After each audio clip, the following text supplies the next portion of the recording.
অমলেন্দু চক্রবর্তীর গল্প অবলম্বনে মৃণাল সেন পরিচালিত একদিন প্রতিদিন ছবিটি আজকেও বেশ রেলেভেন্ট। আজকের আড্ডা একদিন প্রতিদিন ছবিটিকে নিয়ে।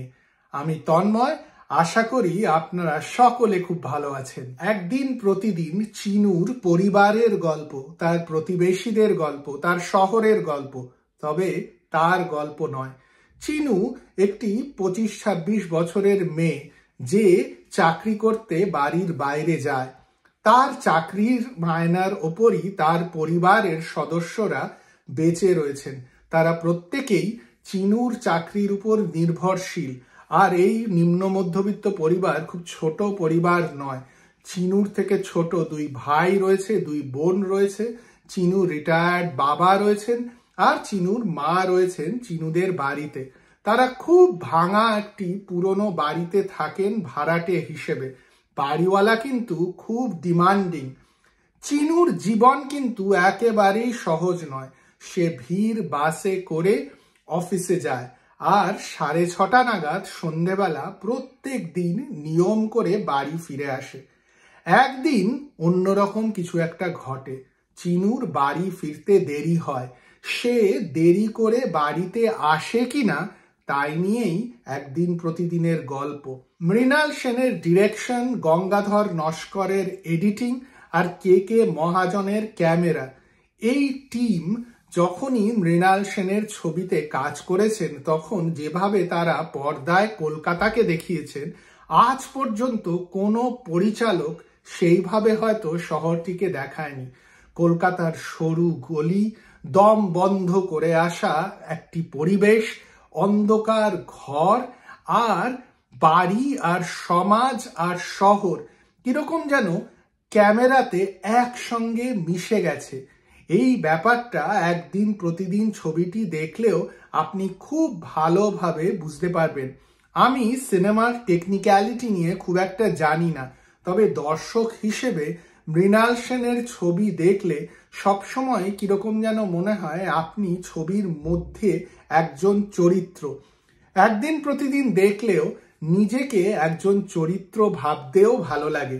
ভালো লাগে বললে ভুল হয়, নিজেকে প্রশ্ন করতে ইচ্ছা করে যে যা আমি দেখছি আর যা আমি ভাবছি, আমি সঠিক ভাবছি তো?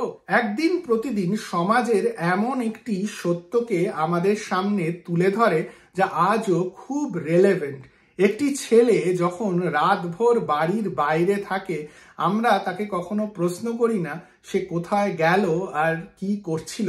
তবে একটি মেয়ে যখন দেরি করে বাড়ি ফেরে তখন প্রথমে আমরা চিন্তিত হয়ে পড়ি, তারপর অভিমানী হয়ে পড়ি, তারপর আমাদের ক্ষোভ এত বেশি হয়ে যায় যে আমরা প্রশ্ন করতে থাকি যে মেয়েটি কোনো ভালো কাজ করছে তো। আমি স্পয়লার দিতে চাই না, তবে একদিন প্রতিদিন ছবিটিতে এমনভাবে এই সত্যটিকে মৃণাল সেন আমাদের সামনে তুলে ধরেন যা আপনারা দেখলেই বুঝতে পারবেন কেন আমি বলছি যে এই সত্যটি আজও খুব রেলেভেন্ট আমাদের সমাজে। আমরা কখনোই ছেলে আর মেয়ের কাজ করাটাকে একভাবে দেখতেই পারি না। সমাজ বদলেছে, তবে অতটাও বদলায়নি। মৃণাল সেন খুব রিয়েলিস্টিক ছবি বানাতেন, আর রিয়েলিজমটাকে এমনভাবে দেখাতেন যে আপনাকে সেই ছবিটি ভাবতে বাধ্য করে। তাই জন্যই আমি বলছিলাম যে ছবির চরিত্র হয়ে ওঠা ভালো কি খারাপ তা বলা মুশকিল, তবে আপনি ভাববেন ছবিটি দেখার পর। ছবিটিতে অনেকগুলো মেটাফরিক্যাল সিনস আছে, ক্যামেরার কাজ তো রয়েছে, তবে বাড়ির বাড়িওয়ালা যেইভাবে চিনুর পরিবারের সঙ্গে ব্যবহার করে তাও দেখার মতন। কিংবা চিনুর বোন যখন ডাক্তারের চেম্বার থেকে চিনুর অফিসে ফোন করে, আর যেইভাবে কিউরিয়াস ভাবে বাড়িওয়ালা চিনুর বোনের দিকে দেখেন তাও দেখার মতন। কিরকম ভাবে পুলিশের লোকেরা ইনভেস্টিগেশন করে চিনুর নিরুদ্দেশ হয়ে যাওয়াকে, তাও কিন্তু অদ্ভুত একটা সিন। আমার খুব ইচ্ছা করছে যে ছবিটিতে কি হয় তা আমি আপনাদের বলে দিই, তাহলে হয়তো একটুখানি কনটেক্সট দিতে পারবো। তবে আমি চাই আপনারা ছবিটি দেখুন আর নিজেরাই অ্যাসেস করুন যে ছবিটির এই সিনগুলো কিভাবে ছবির শেষে কি হয় তার সঙ্গে লিঙ্ক। একদিন প্রতিদিনের দারুণ কাস্টিং, গীতা সেন, সত্য বন্দ্যোপাধ্যায়, শীলা মজুমদার, মমতা শঙ্কর, বিপ্লব চ্যাটার্জি আর একটি ছোট্ট রোলে ছোট্ট কৌশিক সেন।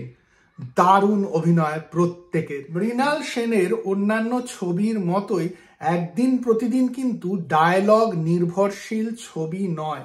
এই যে বড় বড় অভিনেতারা এই ছবিতে অভিনয় করেছেন, তাদের এক্সপ্রেশনই কিন্তু আপনাকে ভাবিয়ে দেওয়ার জন্য যথেষ্ট। অনেক সিনে খুব একটা ডায়লগ নেই, প্রত্যেকে যেন তাকিয়ে আছে। ইনফ্যাক্ট কৌশিক সেন, যে তখন একটি ছোট শিশু শিল্পী, তারও কয়েকটা এক্সপ্রেশন দেখার মতন। আপনারা যদি একদিন প্রতিদিন দেখে না থাকেন, তাহলে কমেন্ট বক্সে আমাকে জানান আপনাদের দেখার পর কিরকম লাগলো। আর যদি দেখে থাকেন তাহলে জানান যে আপনাদের কোন সিনটি ভালো লাগলো। আমার ছবির প্রত্যেকটি সিন ভালো লাগে। ইনফ্যাক্ট এই ছবিটি আমি এতদিন পর দেখলাম, আর দেখার পর তার রেলেভেন্স দেখে একটুখানি অবাকই হয়ে গেলাম। বুঝতে চেষ্টা করছিলাম যে মৃণাল সেন কি ভেবেছিলেন যে সমাজ খুব একটা বেশি বদলাবে না। উনি 1979 সালে যখন এই ছবিটা বানিয়েছিলেন সেই সময়ের থেকে। আপনাদের যদি এই ভিডিওটি ভালো লাগে তাহলে লাইক আর শেয়ার করবেন, আর যদি এই চ্যানেলটি ভালো লাগে তাহলে সাবস্ক্রাইব করতে একদম ভুলবেন না।